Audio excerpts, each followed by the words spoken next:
আসসালামু আলাইকুম। সারাদিন কাজ শেষে বাসায় আসলাম। খাওয়া দাওয়ার পরে হাঁস মুরগিগুলো দেখতে আসলাম খামারের ভিতরে। দেখেন মাশাআল্লাহ কি সুন্দর বসে আছে। নিচে বৃষ্টি হওয়ার কারণে নিচে স্যাঁতস্যাঁতে হয়ে গেছে, এই কারণে নিচে বসতে পারতেছে না। আর আমাদের এদিকে লিটারের অনেক সংকট, ওই কারণে লিটারও ম্যানেজ করতে পারতেছি না। তো দেখি ইনশাআল্লাহ খুব শীঘ্রই লিটার এনে দেব।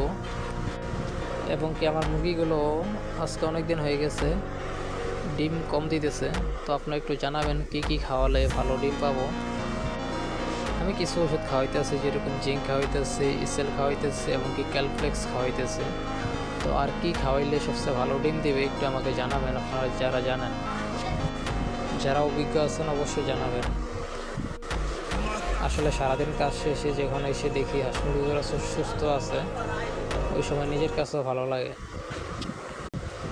ইনশাআল্লাহ সামনেতে আশা আছে খামারটা আরও বড় করব, কারণ অল্প কিছু মুরগি পালন করলে লাভ বোঝা যায় না তেমন একটা।